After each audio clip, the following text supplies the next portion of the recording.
Hello, എല്ലാവർക്കും Christmas മംഗളാശംസകൾ. ഇന്ന് ഞാൻ നിങ്ങൾക്ക് പരിചയപ്പെടുത്തുന്നത് ജർമ്മനിയിലുള്ള ക്രിസ്മസ് ആഘോഷങ്ങളെ പറ്റിയും ക്രിസ്മസ് മാർക്കറ്റുകളെ പറ്റിയുമാണ്. ജർമ്മനിയിലെ ഏറ്റവും വലിയ ക്രിസ്മസ് മാർക്കറ്റാണ് കൊളോൺ ഡോമിൻ്റെ മുമ്പിലുള്ള ക്രിസ്മസ് മാർക്കറ്റ്. ഇവിടുത്തെ കാഴ്ചകൾ നമുക്ക് നോക്കാം. ലോകത്തിൻ്റെ വിവിധ ഭാഗങ്ങളിൽ നിന്നായി 4 മില്യൺ സന്ദർശകരാണ് ഓരോ വർഷവും ഈ മാർക്കറ്റിൽ എത്തുന്നത്.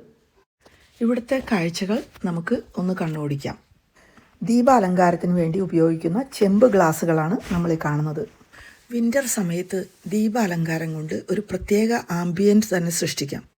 പ്രസിദ്ധമായ ജർമ്മൻ ബ്രാറ്റ്വൂർസ്റ്റ് അഥവാ സോസേജിൻ്റെ കൂടെ കഴിക്കുന്ന സെൻഫ് അഥവാ മസ്റ്റാർഡ് സോസാണ് ഈ ചെറിയ കുപ്പികളിൽ ഉണ്ടാക്കിയിരിക്കുന്നത്. ഇത് വളരെ പോപ്പുലറാണ്. ആട്ടിൻ രോമങ്ങൾ കൊണ്ടുണ്ടാക്കിയ തണുപ്പിനെ ചെറുത്ത് നിൽക്കാൻ പറ്റുന്ന വിവിധ ഉൽപ്പന്നങ്ങൾ ആണ് നമ്മളിവിടെ കാണുന്നത്. ഇതെല്ലാം കൈകൾ കൊണ്ട് തുന്നി ഉണ്ടാക്കിയതാണെന്നുള്ളതാണ് ഇതിൻ്റെ പ്രത്യേകത. ഇത് ക്രിസ്മസ് മാർക്കറ്റുകളിലാണ് പ്രത്യേകം കാണുന്നത്.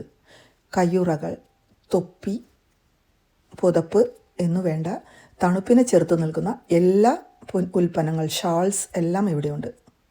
ഇത് മരം കൊണ്ടുണ്ടാക്കിയ വിവിധ ആഭരണങ്ങളാണ്. ഇവയെല്ലാം നമ്മൾ സാധാരണ മാർക്കറ്റിൽ കണ്ടുകിട്ടാൻ അത്ര എളുപ്പമല്ല. മിക്കവാറും എല്ലാ ക്രിസ്മസ് മാർക്കറ്റുകളും ഇതുപോലുള്ള വളരെ എക്സ്ക്ലൂസീവായിട്ടുള്ള പ്രോഡക്ട്സ് നമുക്ക് കാണാൻ കഴിയും. പ്രത്യേകിച്ച് ക്രിസ്മസ് സമ്മാനങ്ങളായി ഇവ ഉപയോഗിക്കാറുണ്ട്. എർഗണോമിക്സ് എന്നുള്ള വളരെ പോപ്പുലർ ആയിട്ടുള്ള കാര്യം ശ്രദ്ധിച്ചുകൊണ്ടുള്ള കളിപ്പാട്ടങ്ങളും ഉപകരണങ്ങളുമാണ് ഇവിടെ കിട്ടുന്നത്. അതായത് കുട്ടികളുടെ നാച്ചുറലായിട്ടുള്ള മൂവ്മെൻറ്റ്സിനെ പരിഗണിച്ച് കംഫർട്ടും സേഫ്റ്റിയും ഹെൽത്ത് റിസ്ക്കും ക്വാളിറ്റിയും എല്ലാം ശ്രദ്ധയോടുകൂടെ പരിഗണിച്ചുകൊണ്ട് അവർക്ക് അനുയോജ്യമായ പ്രോഡക്ട്സാണ് ഈ കടയിൽ നമുക്ക് വാങ്ങാൻ കിട്ടുക. ഇറ്റാലിയൻ സോസേജ് അഥവാ സലാമി അല്ലെങ്കിൽ ഹാം എന്ന് പറയുന്ന പോപ്പുലറായിട്ടുള്ള ഒരു ഫുഡാണിത്. അതായത് ഉപ്പും പല വിധത്തിലുള്ള സ്പൈസസും ചേർത്ത് സ്മോക്ക് ചെയ്തെടുത്ത ഇറച്ചി ആണ് സോസേജസ് അഥവാ ഹാം എന്ന് പറയുന്നത്. ക്രിസ്മസ് മാർക്കറ്റുകളിലെ പ്രിയപ്പെട്ട മറ്റൊരു ഐറ്റമാണ് ആൽമണ്ട്സ് അഥവാ ബദാം. ബദാം പഞ്ചസാരയിൽ വിളയിച്ചെടുത്ത് വിവിധ തരത്തിലുള്ള ഫ്ലേവറിൽ ഇത് ലഭ്യമാണ്. ഉദാഹരണത്തിന് വനില, കിൻഡർ ചോക്ലേറ്റ്, മുളക്, Bailey, cherry, groundnut, strawberry, walnut, Nutella, ഇങ്ങനെ പോകുന്നു ലിസ്റ്റ്. എല്ലാ ക്രിസ്മസ് മാർക്കറ്റുകളിലും ഇത്തരം ആൽമണ്ട് സ്റ്റാൾ ഉറപ്പായിട്ടും ഉണ്ടായിരിക്കും. നല്ല തണുപ്പത്ത് കഴിക്കുന്നത് കൊണ്ട് റോസ്റ്റഡ് ആൽമണ്ട്സിന് ടേസ്റ്റും കൂടും. മരം കൊണ്ടുണ്ടാക്കിയ ഓടക്കുഴലാണ് ഇവിടെ വിൽക്കുന്നത്. അതിൽ നമ്മുടെ പേര് എഴുതി തരും. മാത്രമല്ല അത് ഡെമോൺസ്ട്രേറ്റ് ചെയ്യുന്നു. ഇത്തരം ഹാൻഡിക്രാഫ്റ്റ് ഐറ്റംസാണ് ക്രിസ്മസ് മാർക്കറ്റുകളുടെ പ്രത്യേകത. മ്യൂസിക് ഇൻസ്ട്രുമെൻറ്റിനോട് താല്പര്യമുള്ളവർക്ക് ഇതൊരു സുവർണ അവസരം തന്നെയാണ്. ഗ്ലാസ് 100% റീസൈക്കിൾ ചെയ്യാവുന്ന വസ്തുവാണ്. അതുകൊണ്ട് തന്നെ ഉയർന്ന താപനിലയിൽ ഗ്ലാസ് ചൂടാക്കി വിവിധ ആകൃതിയിലും രൂപത്തിലും വർണ്ണങ്ങളിലുമുള്ള കലാസൃഷ്ടികൾ, അവ വീട്ടുപയോഗ സാധനങ്ങളാവാം, ആഭരണങ്ങളാകാം, ഡെക്കറേഷന് വേണ്ടിയുള്ള വസ്തുക്കളാവാം, ഇവയെല്ലാം ക്രിസ്മസ് മാർക്കറ്റുകളിൽ സാധാരണയായി കാണുന്ന കാഴ്ചകളാണ്. മരം കൊണ്ടുണ്ടാക്കിയ കൊളോൺ ഡോമിൻ്റെ മോഡലാണിത്. ഗോത്തിക് സ്റ്റൈലിൽ പണിതിരിക്കുന്ന ഈ കൊളോൺ ഡോം 600 വർഷം കൊണ്ടാണ് പണി തീർന്നത്. ഓരോ വർഷവും 6 മില്യൺ സന്ദർശകരാണ് ഇവിടെ എത്തുന്നത്. ഐക്യരാഷ്ട്ര സംഘടനയുടെ സാംസ്കാരിക സമ്പത്തിൽ കൊളോൺ കത്തീഡ്രലും പെട്ടിട്ടുണ്ട്.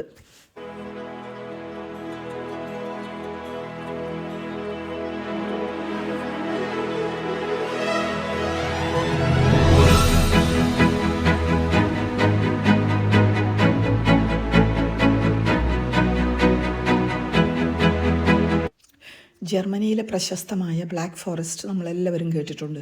ലോകമെമ്പാടുമുള്ള സന്ദർശകരെ അവിടേക്ക് ആകർഷിച്ചുകൊണ്ട് കുക്കു ക്ലോക്കുകളും ബ്ലാക്ക് ഫോറസ്റ്റ് ചെറി കേക്കുകളും എല്ലാം നമുക്ക് പരിചയമാണ്. എന്നാൽ അവിടെ തന്നെ വിവിധ പഴവർഗ്ഗങ്ങളിൽ നിന്നും ഡിസ്റ്റിൽ ചെയ്തുണ്ടാക്കുന്ന ആൽക്കഹോൾ, പ്രത്യേകിച്ച് എഗ് ലിക്വർ വളരെ പ്രശസ്തമാണ്. ക്രിസ്മസ് സീസണിൽ ഏറ്റവും കൂടുതൽ വിറ്റഴിയപ്പെടുന്ന egg liqueur pear, vanilla, raspberry, hazelnut, mirabelle ഇവയെല്ലാമാണ്. ഈ സ്റ്റോളിൻ്റെ ക്യാപ്ഷൻ അഥവാ ടൈറ്റിൽ വളരെ കൗതുകമുണർത്തുന്നതാണ്. റേറ്റ്സൽ ഹാഫ്റ്റ് ക്നോബ്ലൈൻ പസ്ലിംഗ് പസിൽസാണ് അവിടെ വിൽക്കുന്നത്. ജർമ്മനിയെ പൊതുവെ തത്വചിന്തകരുടെയും എഴുത്തുകാരുടെയും നാടായിട്ടാണ് വിശേഷിപ്പിക്കുന്നത്. ഇവിടെ എഴുതി വച്ചിരിക്കുന്ന 2 വാചകങ്ങളും നമ്മളെ ചിന്തിപ്പിക്കുന്നതാണെന്ന് പറയാം. ആദ്യം എഴുതിയിരിക്കുന്നത് പ്രശ്നങ്ങൾക്ക് പരിഹാരം ഇല്ല, പക്ഷേ പ്രശ്നങ്ങളെ ഓർത്ത് അത്ഭുതപ്പെടുക എന്നുള്ളതാണ് കാര്യം. രണ്ടാമത് എഴുതിയിരിക്കുന്നത് ഷില്ലർ എന്നു പേരുള്ള പ്രശസ്തനായ തത്വചിന്തകൻ്റെ വരികളാണ്. സങ്കീർണമായ ഒരു പസിൽ വാങ്ങിയാൽ അത് നമുക്ക് ബ്രെയിൻ ആക്റ്റീവ് ആക്കി വയ്ക്കാം. അല്ലെങ്കിൽ ഇത്തരം പസിൽസ് ഇഷ്ടമുള്ള ആൾക്ക് ക്രിസ്മസിന് സമ്മാനമായിട്ടും നമുക്കിത് വാങ്ങാം. ഏതായാലും പല തരത്തിലുള്ള പസിൽസ് ആർക്കും ഇൻവൈറ്റിംഗ് ആയിട്ട് തോന്നും. കൈകൊണ്ടുണ്ടാക്കുന്ന പ്രത്യേകതയോട് കൂടെ തന്നെ ഓർഗാനിക് പ്രോഡക്ട്സും ക്രിസ്മസ് മാർക്കറ്റിൻ്റെ മറ്റൊരു പ്രത്യേകതയാണ്. പേൾ ഓയിസ്റ്റർ കൊണ്ടുണ്ടാക്കിയ സോപ്പ് ഡിഷും നാച്ചുറലായിട്ടുള്ള ഒലിവ് ഓയിൽ കൊണ്ടുണ്ടാക്കിയിരിക്കുന്ന വിവിധ ഫ്ലേവറിലുള്ള സോപ്പുമാണ് നമ്മളിവിടെ ഈ കടയിൽ കാണുന്നത്. ലക്ഷറി സിമ്പിളായിട്ടും അതുപോലെ വില കൊണ്ട് വളരെ ഉയർന്നതുമായ, എന്നാൽ ഇതുണ്ടാക്കുന്നതിന് വളരെ അധ്വാനം വേണ്ട കാശ്മീരി ഷോൾസും ക്രിസ്മസ് മാർക്കറ്റിൻ്റെ അവിഭാജ്യ ഘടകമാണ്.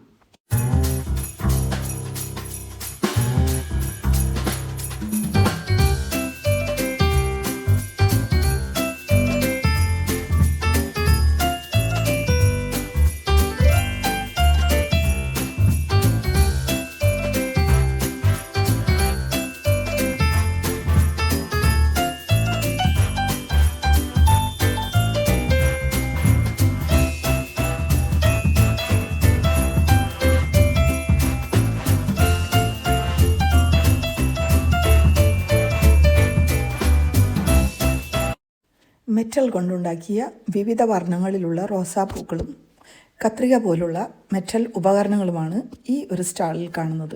ഈ പൂക്കൾ ക്യാൻഡിൽ സ്റ്റാൻഡായി ഉപയോഗിക്കാം. അടുത്ത സ്റ്റാളിൽ കാണുന്നത് ബിയോ ബ്രാറ്റ്വൂർസ്റ്റ് അഥവാ ഓർഗാനിക് സോസേജ്. വളരെ പോപ്പുലറായിട്ടുള്ള ഈ ഫുഡിൽ ഓർഗാനിക് ഫാമിൽ വളർത്തിയ പന്നിയോ പശുവോ ആൻറ്റിബയോട്ടിക് കൊടുക്കാതെ നാച്ചുറലായിട്ടുള്ള മരുന്നുകൾ മാത്രം കൊടുത്താണ് വളർത്തിയത് എന്ന് വിശ്വസിക്കുന്നു. വിവിധ നിറങ്ങളിലും ആകൃതിയിലുമുള്ള നക്ഷത്രങ്ങൾ എല്ലാ ക്രിസ്മസ് മാർക്കറ്റുകളിലെയും ഒരു പൊതുവായ കാഴ്ചയാണ്.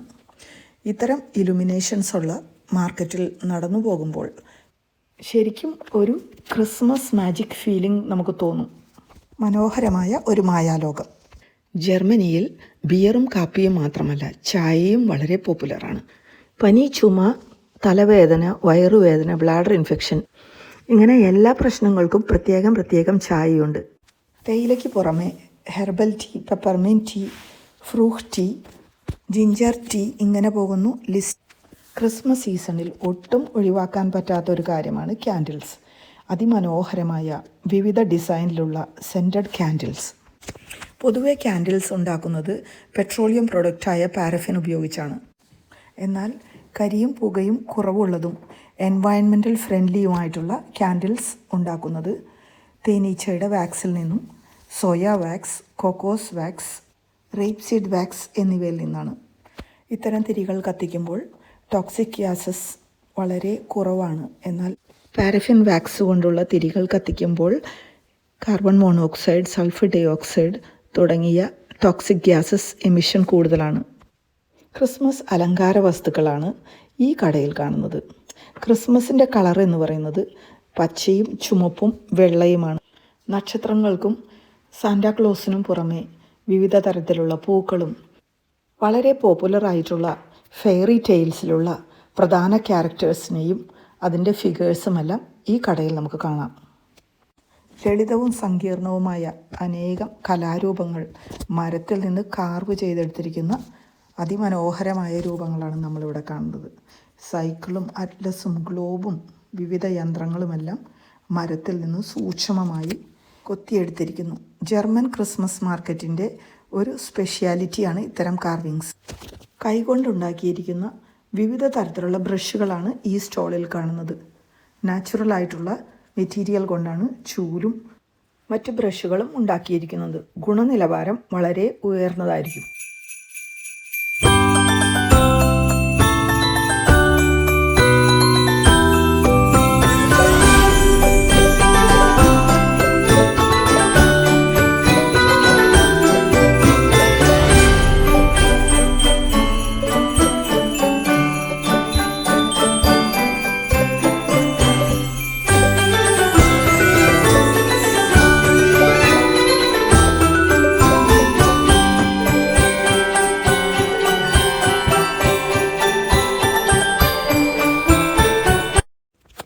മിസ്റ്റൽ സ്വൈഗ് എന്ന് പറഞ്ഞാൽ ഒരു പ്രത്യേകതരം ചെടി.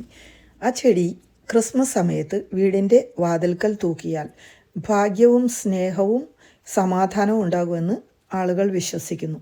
അതിന് താഴെ നിന്ന് ഫോട്ടോ എടുക്കാൻ ഉള്ള സംവിധാനമാണ് ഇവിടെ ഒരുക്കിയിരിക്കുന്നത്. ക്രിസ്മസ് സമയത്ത് ആണ് ഇതിന് ഫ്രൂട്ട് ഉണ്ടാകുന്നത്. വിൻ്ററിൽ തണുപ്പ് അകറ്റുന്നതിന് കൈകൊണ്ടുണ്ടാക്കിയ സാധനങ്ങളും കുഞ്ഞുങ്ങൾക്ക് വേണ്ടിയുള്ള ടോയ്സും മറ്റുമാണ് ഇവിടെ വിൽക്കുന്നത്. വളരെ കളർഫുൾ ആയതുകൊണ്ടും തണുപ്പിന് നിന്ന് അകറ്റുന്ന ചൂട് കിട്ടുന്ന സാധനങ്ങളുമായതുകൊണ്ട് ഇത്തരം സാധനങ്ങൾ വളരെ പോപ്പുലറാണ്. ഹൈൻസൽ മെൻഷൻ എന്നു പേരുള്ള ചെറിയ മനുഷ്യരുടെ രൂപത്തിലുള്ള ബിസ്ക്കറ്റ്, അത് സ്പെക്കുലാച്യോസ് എന്നു പേരുള്ള വിൻ്റർ സ്പൈസസ് ഉപയോഗിച്ചുണ്ടാക്കുന്ന ഒരു സ്പെഷ്യൽ ബിസ്ക്കറ്റ്. അത് കൊളോണിൽ തന്നെ ഉൽപ്പാദിപ്പിക്കുന്നു എന്നുള്ളതാണ് ഇതിൻ്റെ പ്രത്യേകത. എല്ലാവർക്കും വളരെ പ്രിയപ്പെട്ട ക്രിസ്മസ് കുക്കീസ് അല്ലെങ്കിൽ ബിസ്ക്കറ്റ്സ് ഉണ്ടാക്കുന്നതിനുള്ള അച്ചുകൾ അല്ലെങ്കിൽ ഫോം വിവിധ ഷേപ്പിലുള്ളത്, അതാണ് ഈ സ്റ്റോളിൽ വിൽക്കുന്നത്. 200 വർഷത്തെ പാരമ്പര്യമുള്ള ആഹന പ്രിൻറ്റൻ എന്നു പേരുള്ള ജിഞ്ചർ ബ്രെഡാണ് ഇവിടെ വിൽക്കുന്നത്. ജിഞ്ചർ ബ്രെഡ് പൊതുവെ വിൻ്റർ സ്പൈസസ് ഉപയോഗിച്ചുണ്ടാക്കുന്ന ട്രഡീഷണൽ സ്വീറ്റാണ്. ക്രിസ്മസ് ടൈമിലാണ് ഇത് ഏറ്റവും കൂടുതൽ വിറ്റഴിയുന്നത്. ക്രിസ്മസിനുള്ള ഒരുക്കത്തിൻ്റെ ഭാഗമായി എല്ലാ വീടുകളിലും പള്ളികളിലും അഡ്വൻസ് റീത്ത് ഉണ്ടാക്കി 4 തിരികൾ കത്തിക്കുന്നു. ഓരോ ഞായറാഴ്ചയും ഓരോ തിരികൾ കത്തിക്കുന്നു. കൊളോൺ പള്ളിയിലെ അഡ്വൻസ് റീത്താണിത്. ഓരോ തിരികളും പ്രതീക്ഷയെയും പ്രത്യാശയെയും വിശ്വാസത്തെയും സ്നേഹത്തെയുമാണ് സൂചിപ്പിക്കുന്നത്. ഞങ്ങളുടെ വീട്ടിലുണ്ടാക്കിയ അഡ്വൻസ് റീത്താണിത്. ട്രഡീഷണലായി ക്രിസ്മസ് ഈവനിങ് എന്ന് പറയുന്നത് 24-ാം തീയതി വൈകിട്ടാണ്. കുട്ടികൾക്ക് വേണ്ടിയുള്ള ക്രിസ്മസ് സർവീസ് 4 മണിക്ക് ആയിരിക്കും. അതിനുശേഷം വീടുകളിൽ എല്ലാ കുടുംബാംഗങ്ങളും ഒരുമിച്ച് കൂടുന്നു. ക്രിസ്മസ് സമ്മാനങ്ങൾ പൊതുവെ ക്രിസ്മസ് ട്രീയുടെ താഴെയായിരിക്കും ഒരുക്കി വച്ചിരിക്കുക. ക്രിസ്മസിൻ്റെ ആഘോഷങ്ങൾ പള്ളിയിൽ ഉണ്ടായതിനു ശേഷം വീട്ടിൽ വന്ന് എല്ലാവരും സമ്മാനങ്ങൾ കൈമാറുന്നു. അതിനുശേഷമായിരിക്കും Christmas dinner. Typical Christmas dinner എന്ന് പറയുന്നത് ജർമ്മനിയിലെ ആളുകൾ പൊതുവെ ഉരുളക്കിഴങ്ങ് സാലഡും സോസേജുമായിരിക്കും. അതല്ലെങ്കിൽ കോഴിയോ താറാവോ വാത്തയോ ഉണ്ടാക്കി അതിനെ റോസ്റ്റ് ചെയ്യുന്നു. അല്ലെങ്കിൽ ഫോൻഡ്യൂ, റാക്ലെറ്റ്, ഇങ്ങനെ പോകുന്നു ടിപ്പിക്കൽ ജർമ്മൻ ക്രിസ്മസ് വിഭവങ്ങൾ. ഇവിടെ ഉണ്ടാക്കിയിരിക്കുന്നത് റാക്ലെറ്റാണ്. ഇതൊരു സ്വിസ് ട്രഡീഷണൽ ഫുഡാണെങ്കിലും ജർമ്മനിയിൽ ക്രിസ്മസ് ടൈമിൽ വളരെയധികം ആളുകൾ റാക്ലെറ്റ് കഴിക്കാൻ ഇഷ്ടപ്പെടുന്നു. വളരെ എളുപ്പത്തിൽ പ്രിപ്പയർ ചെയ്യാവുന്നത് കൊണ്ടായിരിക്കാം ഇത് വളരെ പോപ്പുലറാണ്. Thank you.